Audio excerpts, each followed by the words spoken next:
안녕하세요. 오늘도 시니어 인생사연 라디오에 와주셔서 감사합니다. 오늘의 이야기 지금 시작합니다. 이거 가지고 얼른 나가. 새벽 4시 30분이었습니다. 알람도 없었습니다.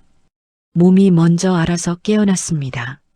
32회 동안 그랬듯이 눈꺼풀이 열리는 순간 이미 하루가 시작되어 있었습니다. 옆자리를 보지 않았습니다. 거기 누가 있는지, 있다면 자고 있는지 깨어 있는지 이제는 확인하지 않습니다. 그냥 일어났습니다. 이불을 걷어내면 발이 먼저 바닥에 닿습니다. 장판이 차가웠습니다. 겨울마다 보일러 온도를 한 단계씩 낮추었는데 올해는 3단계나 내려가 있었습니다. 시어머니 방 가까이 두면 너무 덥다는 남편 말 때문이었습니다. 그래서 저는 양말을 2켤레 신었습니다. 남편은 두꺼운 양말 1켤레로 충분하고 시어머니는 방이 따뜻하니까 괜찮다고 했습니다. 2켤레 신는 사람은 저뿐이었죠. 부엌으로 걸어가며 복도 스위치를 누릅니다. 형광등이 깜빡이다 켜집니다. 이 형광등은 3년째 저러고 있습니다. 사달라고 말했던 것 같은데 언제부터인지 말하는 것 자체를 잊어버렸습니다. 냉장고를 열면 찬 기운이 먼저 얼굴로 옵니다. 어제 미리 불려놓은 쌀이 작은 냄비 안에 있었습니다. 쌀을 씻는 동안 손이 시렸습니다. 차가운 물이 손마디마디를 파고드는 게 느껴졌지만 그 느낌이 싫지는 않았습니다. 적어도 내가 살아있다는 걸 알 수 있으니까요. 시어머니 방문을 살짝 열었습니다. 좁은 문틈으로 들여다보니 이불이 반쯤 걷혀 있었습니다. 어깨가 나와 있었습니다. 살살 이불을 다시 끌어올려 드렸습니다. 이분이 주무시는 동안만큼은 평화로운 얼굴이었습니다. 낮에는 때로 눈빛이 허공에 흘렀고 말을 걸면 엉뚱한 대답을 하셨습니다. 하지만 잠든 얼굴은 달랐습니다. 뭔가를 다 내려놓은 사람처럼 조용했습니다. 아침상이 다 차려질 무렵 남편이 나왔습니다. 슬리퍼 끄는 소리가 들리면 저는 자동으로 밥그릇을 확인합니다. 국 온도를 다시 한번 살피고 반찬 위치를 조금 바꿉니다. 남편은 아무 말 없이 앉았습니다. 숟가락을 들었습니다. 국을 한 숟가락 떴다가 내려놓았습니다. 이 국 뭐야? 저는 잠깐 멈췄습니다. 시래기 된장국입니다. 어머니도 드실 수 있게 부드럽게 끓였어요. 남편은 대답하지 않았습니다. 대신 다른 반찬 뚜껑을 열었다가 닫았습니다. 먹긴 먹었지만 어딘가 불편한 사람처럼 밥상 앞에 앉아 있었습니다. 저는 맞은편에서 천천히 밥을 먹었습니다. 이 식탁에서 감사하다는 말을 마지막으로 들은 게 언제인지 기억이 나지 않았습니다. 남편은 밥을 다 먹고 일어서면서 한마디를 툭 던졌습니다. 친정집 아직도 어머니 명의야? 이상한 질문이었습니다. 갑자기 왜 그런 걸 묻는지 알 수 없었습니다.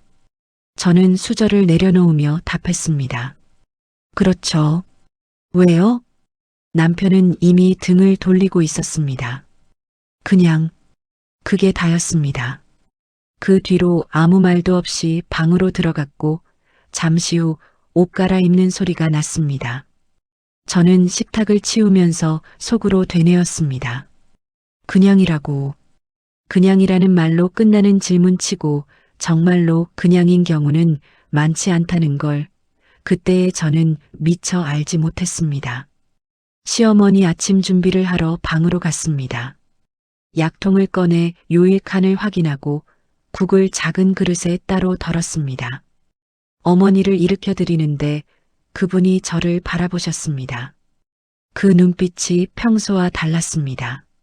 치매가 시작된 뒤로는 대부분 어딘가 초점을 잃은 눈으로 저를 보셨는데 그날 아침만큼은 달랐습니다. 꿰뚫어 보는 것 같은 무언가를 참고 있는 것 같은 눈이었습니다. 그분이 제 손을 잡았습니다. 천천히 꽉. 너는 손이 참 불쌍하다. 그게 전부였습니다. 말이 끝나자마자 눈빛이 다시 허공으로 흘렀고 아무 일도 없었다는 듯 죽을 드시기 시작하셨습니다. 저는 그 자리에 잠시 굳어 있었습니다. 팔뚝에 소름이 돋았습니다. 나중에 돌이켜보면 그 말이 단순한 치매 환자의 중얼거림이 아니었다는 걸 알게 됩니다. 하지만 그 아침에는 그저 제가 너무 예민한가 보다고 스스로를 달랬습니다. 저는 설거지를 끝내고 빨래를 돌렸습니다. 청소기를 밀었습니다. 화장실 청소를 했습니다. 창문을 열어 환기를 시켰습니다. 점심 반찬 재료를 꺼내 다듬었습니다. 하루가 이렇게 흘러갔습니다. 어제도 그저께도 1년 전도 5년 전도 마찬가지였습니다. 이 집에서 저는 언제나 가장 먼저 일어나는 사람이었습니다. 가장 마지막에 자는 사람이었습니다. 그 사이 모든 것을 채우는 사람이었습니다. 그것이 당연한 일이었습니다. 적어도 그때까지는요. 그날 오후 오랜 친구 정숙이 찾아왔습니다. 미리 연락도 없이 문 앞에 서 있었습니다. 손에는 홍시 한 봉지가 들려 있었습니다. 정숙은 어릴 때부터 알던 사이였습니다. 결혼 전부터, 아이를 낳기 전부터, 삶이 지금처럼 좁아지기 전부터 알던 사람이었죠. 오랜만에 보는 얼굴이었는데 정숙은 저를 보자마자 멈칫했습니다. 뭔가를 말하려다 참는 표정이었습니다. 들어와서 차를 마시는 동안 정숙은 자꾸 저를 훑어봤습니다. 저는 모른 척했습니다. 아마 살이 빠진 게 티가 나나 싶었습니다. 요즘 밥을 제대로 못 먹고 있었으니까요. 남밥은 다 챙기면서 정작 제 그릇은 늘 마지막이었습니다. 정숙이 조심스럽게 물었습니다. 요즘 너 괜찮아? 저는 괜찮다고 했습니다. 그 말이 입에서 너무 자연스럽게 나와서 스스로도 놀랐습니다. 얼마나 많이 했으면 반사적으로 나오는 말이 되었을까 싶었습니다. 정숙은 찻잔을 내려놓으며 말했습니다. 이 동네 부동산에 갔다가 들었어. 이 집 매물로 나왔다던데. 순간 손이 멈췄습니다. 찻잔이 입술에 닿은 채 그대로 굳었습니다. 이 집이 매물로 나왔다고요. 제가 모르는 사이에 제 이름도 등기에 올라 있는 집이 저를 빼고 매물로 나왔다는 게 무슨 말인지 머릿속이 하얗게 비었습니다. 잘못 들은 거 아닐까요? 목소리가 떨렸습니다. 스스로도 느꼈습니다. 정숙은 부드럽게 하지만 분명하게 말했습니다. 공인중개사가 직접 한 말이야. 곧 정리될 집이라고. 저는 창밖을 봤습니다. 아무것도 보이지 않았습니다. 유리창에 비친 제 얼굴이 낯설었습니다. 언제부터 이렇게 야위었나 싶었습니다. 뺨이 들어가고 눈밑이 어두웠습니다. 55살이라는 나이보다 훨씬 많아 보이는 얼굴이었습니다. 정숙이 제 손을 잡았습니다. 정말 괜찮아? 내가 원하지 않는 일이 벌어지고 있는 건 아니야? 그 말이 가슴 한가운데를 건드렸습니다. 원하지 않는 일. 저는 그 표현을 속으로 한 번 더 되풀이했습니다. 저는 지금 무엇을 원하고 있는 걸까요?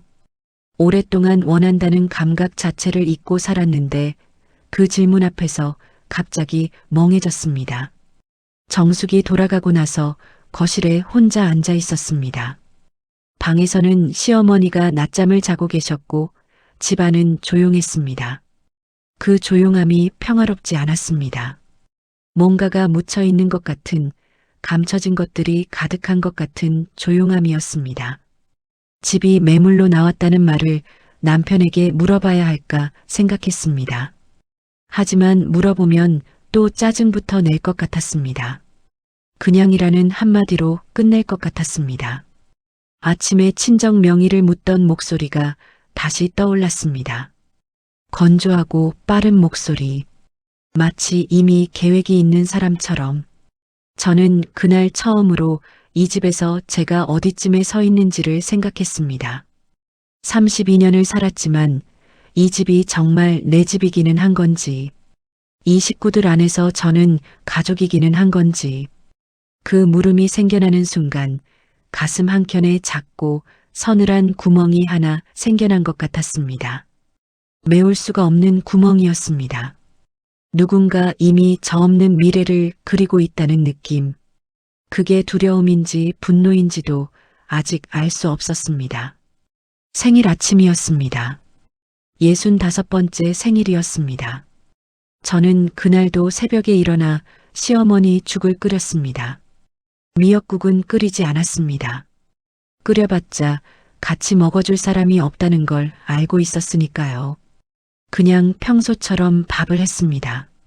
남편이 평소보다 일찍 들어왔습니다. 저녁 6시가 채 안 된 시간이었습니다. 요즘은 밤 11시 자정이 넘어서야 들어오던 사람이었는데 이상하다 싶었습니다. 손에 서류 봉투를 들고 있었습니다. 갈색 봉투였습니다. 넥타이를 아직 매고 있었고 구두도 벗지 않은 채 식탁 앞에 섰습니다. 눈이 마주치지 않았습니다. 저를 보는 게 아니라 식탁 위 어딘가를 보고 있었습니다. 앉아봐. 짧은 말이었습니다. 명령하는 말투였습니다. 저는 행주를 내려놓고 천천히 앉았습니다. 가슴이 이상하게 조여들었습니다. 봉투 안에 뭐가 있는지 보이지 않았지만 손이 먼저 알고 있는 것 같았습니다. 무릎 위에 올려놓은 손이 가만히 있지 못했습니다. 남편이 봉투를 식탁 위에 밀었습니다. 이혼하자. 3글자였습니다. 고작 3글자인데 방 안의 공기가 달라졌습니다. 숨을 들이쉬었는데 공기가 가슴까지 내려오지 않는 것 같았습니다. 저는 봉투를 보았습니다. 봉투 안에는 이미 인쇄된 서류가 들어 있었습니다. 날짜까지 적혀 있었습니다. 오늘 날짜였습니다. 제 생일 날짜였습니다. 이유가 뭔가요? 목소리가 제 것이 아닌 것처럼 작게 나왔습니다. 우리 사이 끝난 지 오래됐잖아. 지금이 오히려 늦은 거야. 늦었다고 했습니다. 이 결혼이 벌써 끝났어야 했다는 뜻이었습니다. 32년이 그 한마디에 담겨 있었습니다. 저는 말을 잇지 못했습니다. 뭔가를 묻고 싶었는데 어디서부터 물어야 할지 알 수 없었습니다. 그때 현관 비밀번호 누르는 소리가 들렸습니다. 저는 그 소리가 낯설었습니다. 아들이 오기로 한 날이 아니었습니다. 문이 열리고 들어온 것은 처음 보는 여자였습니다. 마흔이 채 안 되어 보이는 차분한 옷차림의 여자였습니다.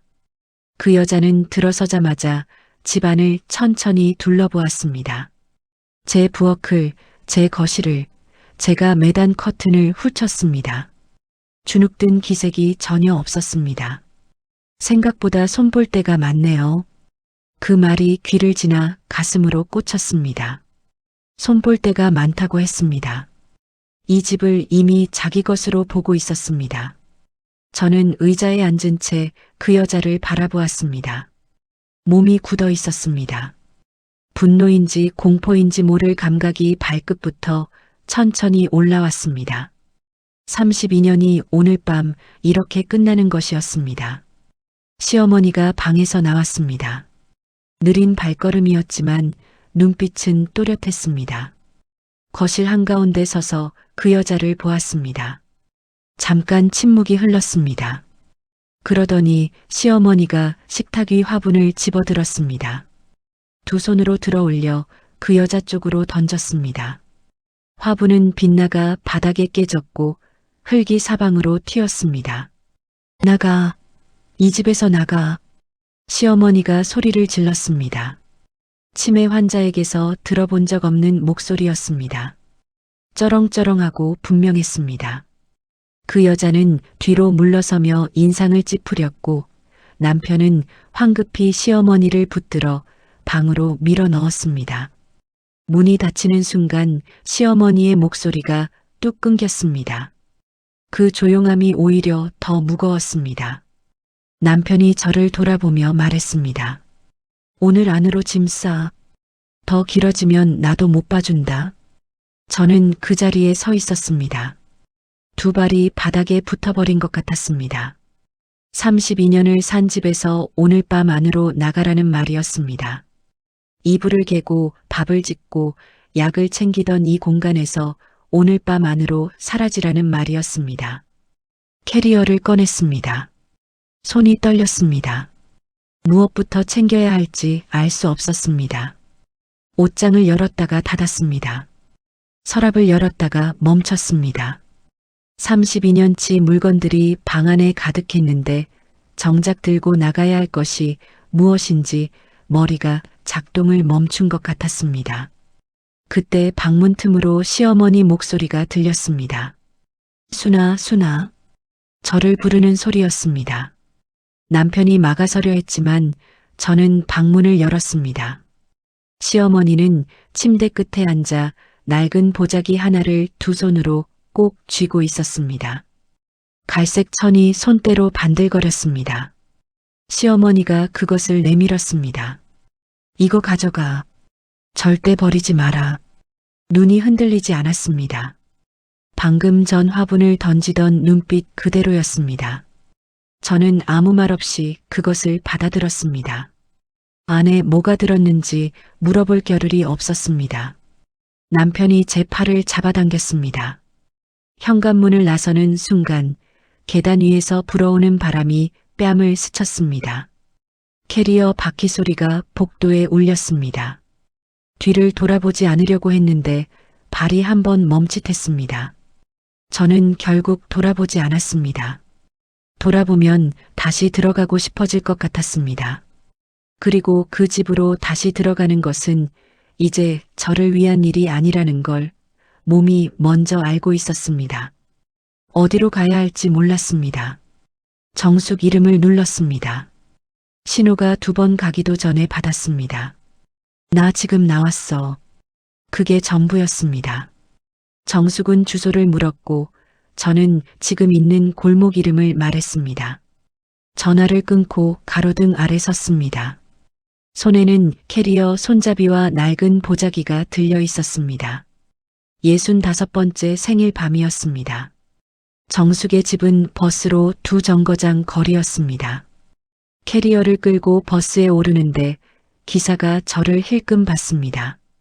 밤에 짐을 끌고 혼자 타는 중년 여자가 낯설었던 모양이었습니다. 저는 맨 뒷자리에 앉아 창밖을 보았습니다. 가로등이 하나씩 뒤로 흘렀습니다. 눈물이 날 것 같았는데 나오지 않았습니다. 몸이 너무 굳어 있어서 울 힘조차 없었습니다. 정숙은 현관 앞에 나와 기다리고 있었습니다. 슬리퍼 차림에 카디건을 걸친 모습이었습니다. 아무 말 없이 캐리어를 받아들었습니다. 그 손길이 너무 따뜻해서 그제야 눈물이 한번 차올랐습니다. 저는 눈을 깜빡여 억눌렀습니다. 작은 방 하나를 내주었습니다. 싱글 침대와 낡은 옷장이 전부인 방이었지만 깨끗했습니다. 정숙이 된장국을 데워내왔습니다. 국물이 입 안으로 들어오는 순간 32년 동안 남을 위해서만 끓여온 된장국 맛과 달랐습니다. 누군가 저를 위해 끓인 국이었습니다. 숟가락을 쥔 손이 떨렸습니다. 그날 밤 늦게 혼자 보자기를 풀었습니다. 처음에는 실망스러웠습니다. 낡은 손수건 몇 장, 빈 약봉지, 구겨진 영수증 몇 장이 나왔습니다. 시어머니가 왜 이것을 그토록 절박하게 건넸는지 알 수 없었습니다. 그런데 천 안쪽에 손으로 꿰맨 작은 주머니가 있었습니다. 실밥이 촘촘해서 오래전에 만든 것이 분명했습니다. 손톱으로 실을 뜯었습니다. 접힌 종이가 나왔습니다.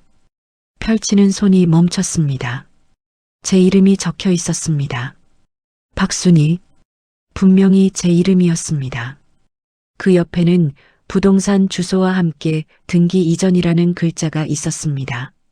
날짜는 3년 전이었습니다. 시어머니가 치매 진단을 받기 6달 전이었습니다. 저는 종이를 내려놓지 못했습니다. 한참 동안 그 종이를 들고 앉아 있었습니다. 시어머니가 이것을 3년 전에 만들어 두었다는 뜻이었습니다. 아무에게도 말하지 않고 들키지 않도록 천 속에 숨겨두었다는 뜻이었습니다. 화분을 던지던 눈빛, 저를 부르던 목소리, 절대 버리지 말라던 말이 한꺼번에 떠올랐습니다. 정숙을 깨웠습니다. 새벽 1시가 넘은 시간이었는데도 정숙은 눈을 비비며 나왔습니다. 종이를 보여주었습니다. 정숙이 한참 들여다보더니 조용히 말했습니다. 순아, 이거 그냥 종이가 아니야. 저는 고개를 끄덕였습니다. 알고 있었습니다. 이것은 시어머니가 마지막으로 정신이 있을 때 저를 위해 남겨둔 것이었습니다. 쫓겨난 것이 끝이 아닐 수도 있다는 생각이 처음으로 들었습니다. 무섭고 떨렸지만 그 떨림 안에 무언가 단단한 것이 생겨나고 있었습니다. 다음 날 아침 일찍 정숙과 함께 법무사 사무실을 찾아갔습니다. 사무실은 낡은 건물 3층에 있었습니다. 계단을 오르는 내내 다리가 무거웠습니다. 서류를 내밀자 담당자가 안경을 고쳤으며 천천히 들여다보았습니다. 잠시 후 그가 고개를 들었습니다. 이거 유효합니다. 공증까지 된 증여 계약서예요. 작성 날짜에 어머니 의사 능력이 충분했다면 효력에 문제 없습니다. 저는 그 말을 2번 더 속으로 되뇌었습니다. 유효하다고 했습니다. 3년 전 시어머니가 제 이름으로 옮겨둔 그 서류가 지금도 살아있다는 뜻이었습니다. 손바닥에 땀이 맺혔습니다. 그런데 집으로 돌아오는 길에 아들에게서 전화가 왔습니다. 목소리가 조심스러웠습니다. 엄마, 아버지가 지금 변호사 선임했어. 그 서류 무효 소송 낼 거래. 가슴이 철렁했습니다. 예상은 했지만 이렇게 빠를 줄은 몰랐습니다. 남편은 이미 움직이고 있었습니다. 저보다 한 발 앞서서 치밀하게. 아들은 말끝을 흐렸습니다. 자기도 어찌할 바를 모르는 목소리였습니다. 저는 짧게 알겠다고 하고 전화를 끊었습니다. 아들이 내 편인지 아닌지 아직 알 수 없었습니다. 그것이 서류보다 더 쓸쓸했습니다. 정숙이 아는 변호사를 수소문해 주었습니다. 가정법 전문이라고 했습니다. 사무실은 버스로 4정거장 거리에 있었습니다. 그날 오후 바로 찾아갔습니다. 변호사는 서류를 훑어보더니 말했습니다. 싸울 수 있습니다. 단 작성 당시 어머니 상태를 증명해줄 의료 기록이 필요해요. 치매 진단 전 기록이면 더 좋고요. 저는 고개를 끄덕였습니다. 어디서 어떻게 구해야 하는지 알 수 없었지만 일단 고개를 끄덕였습니다. 이 싸움이 단순하지 않다는 걸 그때 처음 실감했습니다. 법이라는 세계는 억울함과 상관없이 증거와 절차로 움직였습니다. 억울하다고 이기는 곳이 아니었습니다. 그날 저녁 남편에게서 문자가 왔습니다. 조용히 합의하면 생활비는 챙겨줄 수 있다. 화면을 보는데 이가 절로 물렸습니다. 생활비를 챙겨주겠다고 했습니다. 32년을 바친 사람에게 할 수 있는 말이 고작 그것이었습니다. 저는 답장을 보내지 않았습니다. 핸드폰을 뒤집어 식탁 위에 놓았습니다. 손이 떨렸지만 마음은 오히려 조용해지고 있었습니다. 물러서지 않기로 했습니다. 처음으로, 제 인생에서 처음으로 져주지 않기로 했습니다. 병원에서 연락이 온 것은 이른 아침 6시였습니다. 시어머니 상태가 급격히 나빠졌다고 했습니다. 저는 세수도 못한 채 코트만 걸치고 나왔습니다. 버스 안에서 손을 무릎 위에 올려놓고 꼭 쥐었습니다. 제발 늦지 않기를 바랐습니다. 병실 앞에는 이미 남편과 그 여자가 와 있었습니다. 남편은 저를 보자마자 팔짱을 끼며 등을 돌렸습니다. 그 여자는 아예 시선도 주지 않았습니다. 두 사람은 복도 한쪽에서 낮은 목소리로 뭔가를 의논하고 있었습니다. 병실 쪽이 아니라 서로를 향한 채로였습니다. 간호사가 저를 먼저 알아보았습니다. 어머니가 계속 이분 찾으셨어요. 가족분들이 오셔도 안정이 안 되셨는데 저는 조용히 병실 안으로 들어갔습니다. 시어머니는 산소줄을 달고 누워 계셨습니다. 얼굴이 작아 보였습니다. 제가 손을 잡자 손가락이 조금 움직였습니다. 눈꺼풀이 천천히 열렸습니다. 순아, 그 한마디였습니다. 목소리가 실처럼 가늘었습니다. 저는 울지 않으려고 이를 물었습니다. 네, 어머니. 여기 있어요. 시어머니가 입을 조금 열었습니다. 말이 끊어졌다 이어졌습니다. 나 빨리 죽으라고 했어. 그 여자가 밥도 안 줬어. 방 안의 공기가 얼어붙는 것 같았습니다. 저는 숨을 참았습니다. 치매라 헷갈리는 말을 하실 때도 있었지만 지금 이 말은 달랐습니다. 눈빛이 흔들리지 않았습니다. 감정이 선명했습니다. 그때 문이 열렸습니다. 남편이 들어오더니 제 어깨를 잡아당겼습니다. 당신은 가족도 아닌데 왜 여기 있어? 저는 자리에서 일어나지 않았습니다. 처음이었습니다. 당기는 손을 뿌리치고 그 자리에 그대로 앉아 있었습니다. 남편의 얼굴이 굳었습니다. 그 여자가 문 밖에서 안을 들여다보고 있었습니다. 시어머니가 다시 손을 뻗었습니다. 제 손등 위에 올려놓으며 눈을 감았습니다. 그게 전부였습니다. 더 이상 말이 없었습니다. 병원을 나오며 하늘을 올려다보았습니다. 흐렸습니다. 시어머니의 그 말이 귀에서 떠나지 않았습니다. 빨리 죽으라고 했다는 말, 밥도 안 줬다는 말, 저는 그 말들을 흘려보내지 않기로 했습니다. 변호사에게 전달해야 할 말이었습니다. 그냥 슬픔으로 묻어둘 수 없는 말이었습니다. 이제 이 싸움은 저만의 싸움이 아니었습니다. 아무 힘도 없이 병실에 누운 시어머니의 목까지 제가 져야 하는 싸움이었습니다. 판결은 짧았습니다. 재판장이 서류를 내려놓으며 말했습니다. 증여 계약서의 효력을 인정한다고.